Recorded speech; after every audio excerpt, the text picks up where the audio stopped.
Mesdames, Mesdemoiselles et Messieurs, bonsoir et bonjour. Ça dépend de là où vous me suivez. Je suis Germain Kaindo qui vous présente encore cette émission d'aujourd'hui. Mbote Nabino bande konyoso yobozui libaku ya kolanda ngai na après-midi à lelo na poko lelo. En tout cas, naza vraiment très content que boza est belé.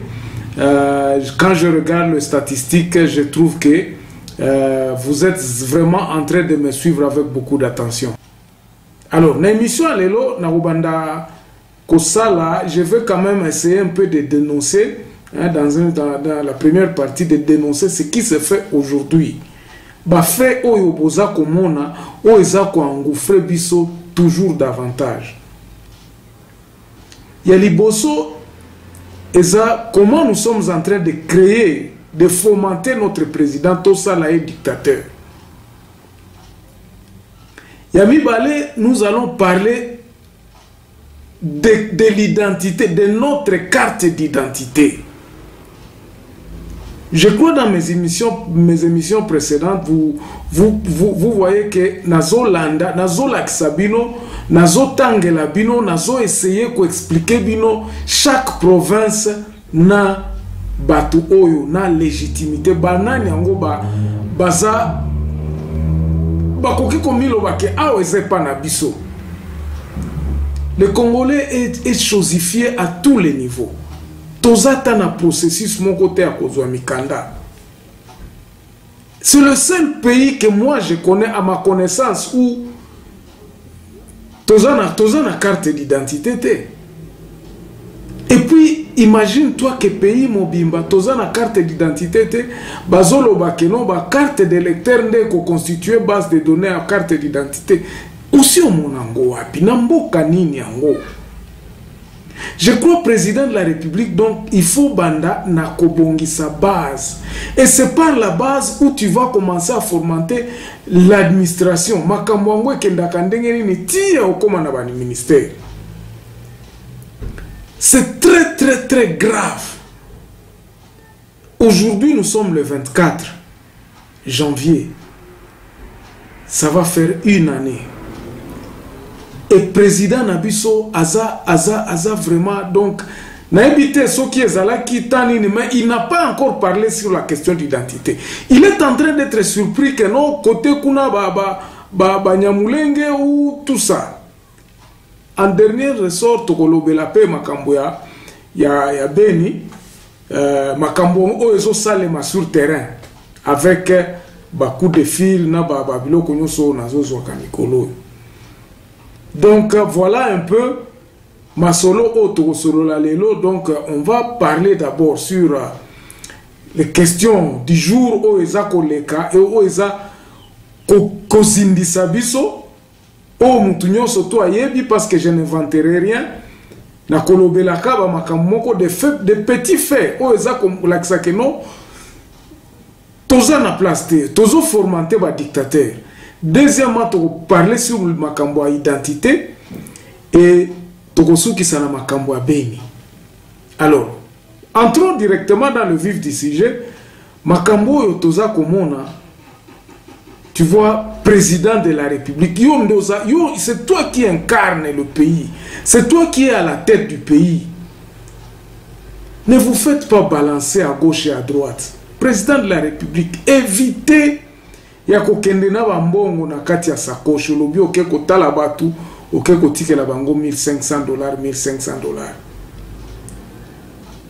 Qu'est-ce que tu soignes, qu'est-ce que tu gagnes? Ozo gagner pour qu'est-ce que tu gagnes pour ça? O gagner nini? Je crois il n'y a rien à gagner, tu ne gagnes rien.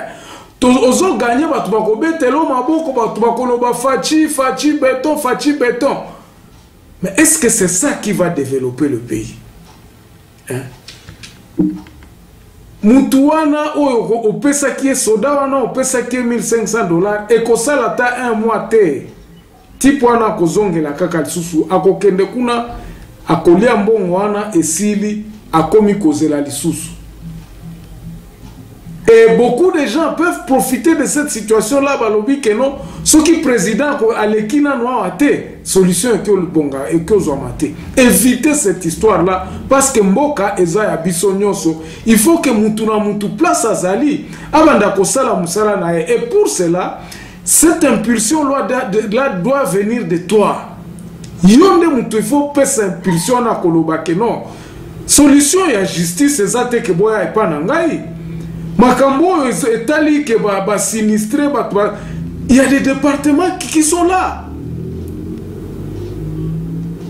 Papilo kwana nanu na mona ata na mboka mokote. Même aux États-Unis où la démocratie ça nanu na mona te que nos présidents c'est que kozwa ba ouragan le kakakuna jamais oyoka non. Il y a des institutions. Président de la République, tu n'es pas quelqu'un qui aucun place non au tiki o na tiki $1,500 na pesi boy na pesi batuba tonga boy ozana mbonga ngo utaka wapi.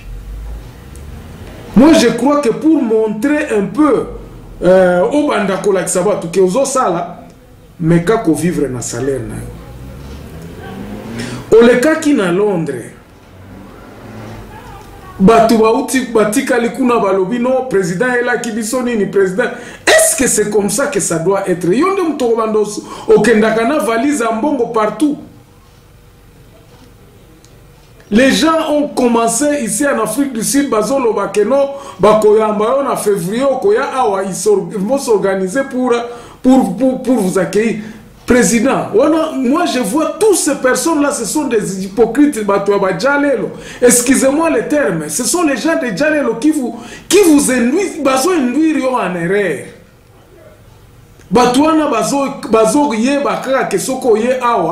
Donc les gens vont te préparer que non, Afrique du Sud, préparer les bango. Moi parti na bango tango koma kotoyo tu as sécurité tu as presse non bilo kwana il faut ici là bilo kwana il faut ici là nous devons apprendre à travailler et que impulsion na musala président yonde mutu faut pesango. Nous devons absolument apprendre à travailler. Batunyo soba yeba ako ata mbongo za muke me akoyeba ke no mbongo nanga za muke na ko gérer ango ti suka sanza. Mais imagine toi président oye awa oye soki na $50,000 o nde na kenango Afrique du Sud. Otikali o na tikeli presse $2,000. O na tikeli bo ezo pesa batu bazo bunda. Ça vient d'où ça? Bazako tinda o muke o banda koyiba mbongo aletozala na ba caisse noire. Ba caisse noire wana utaka wapi? Ezakaka yo moko mtozo yiba ozo yiba leta. Yo moko mtozo yiba leta. Pourquoi est-ce que babilo kwana différence yo na ba Kabila na ba Mobutu ekozala wapi? Alors, jour nini oropekisa mutwa kendo atiki 5,000 poissons, atiki 30 vaches. Salaire na ezalaka combien pour akende kotika 30 vaches? Est-ce que mbongo wana ezaki mbongo à République? Est-ce que zalaki mbongo à kesa ya poche na ye?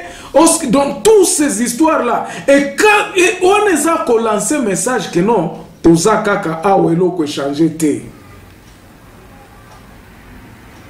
Et l'eau a changé, et rien n'a changé. Au ça va Congolais que non, et l'eau a changé. Pendant que les gens se serrent. Si Sikoyo, Tozana ba colonel, baza inquiété. Mais le changement, c'est où? Le changement président de la République, il faut ça la cassure. Babilo kwa natango zo kende visite 300 personnes au kende na bango ba kende ko sala nini musala ya makasi. Musala Amakasi eza ko organiser mboka na biso. C'est pour cela que je disais ceci. Omoni ba situation o ezo salema ndengwana ezo pesa kaka Congolais azalaka a s'attendre kaka makamunyoso ekouta Kinshasa. Tout le monde sait que président Kosalabo, tout le monde parle de toi. mutu nyonso azo parler de tout mutu nyonso azosala makasi ya mona na yo soko oki kosala ke bato oyo bakendaka kotala yo yebisa bango bakende kotala ba service na bango oyo bakana bango il faut ezala solution yo ozalaka na caisse noire te président mbongo oyo yo zwaka est-ce que koki kokende kotonga pont ba décaissement ezosalema en parallèle donc mboka eza organisé te. Et je crois que ce sont des mentalités qui tuent vraiment la République.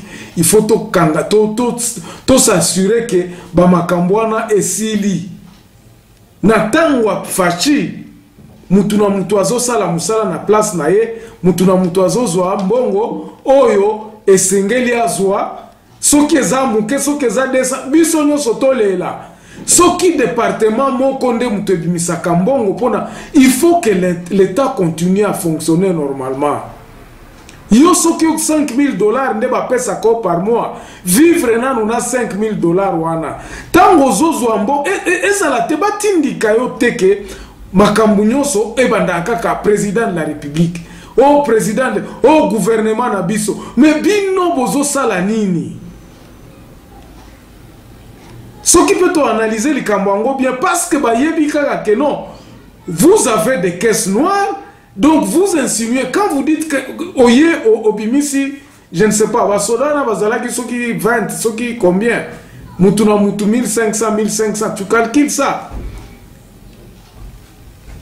Donc à peu près une affaire de $50,000, yo Zalaki na ngona poche na yo, olobiba kabela bang, euti wapi.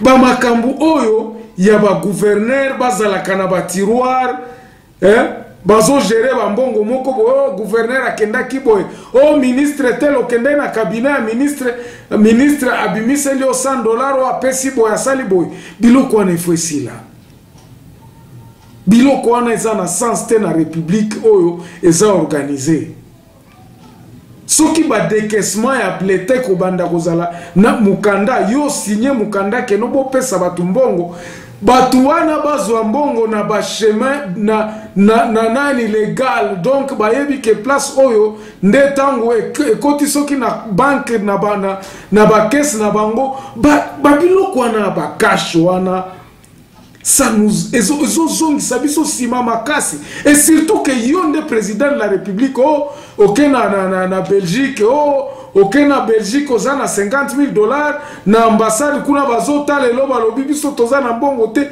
bazokosa yo ce que je dis ici bino moko botala c'est comme ça que nous vivons au Congo ndenge on a to vivaka na ndenge oto vivaka est-ce que mboka na biso zokende liboso to ezozonga sima c'est ça la question que nous devons nous poser alors ce que zokende liboso tant mieux to le laté ce qui ozonga sima alors il faut qu'on change carrément makambo tozo sala to kota na ba makambo ya mususu oyo eza kokende na mboka liboso bato ebele bazwa kambongo basala kamisala te Musala ya porte-parole ezani il y a qu'au Congo que tozana babilo kwana aza mutu moko ko se déclarer que non aza porte-parole ya président de la République ezama watro bilo kwana natika la komona ngona bamboka mususu te envoyé personnel à président de la République. Toutes ces pléthores à Batouana, ba conseil, baza ko embrouiller yo. Moussala nini et apportaka plus la République. Okenda kaka parce qu'il faut aller chanter fati nasuka sanza pe ba pension bongo. Je suis porte-parole. Ça veut dire quoi? Le porte-parole du président de la République. Ils ont fait ça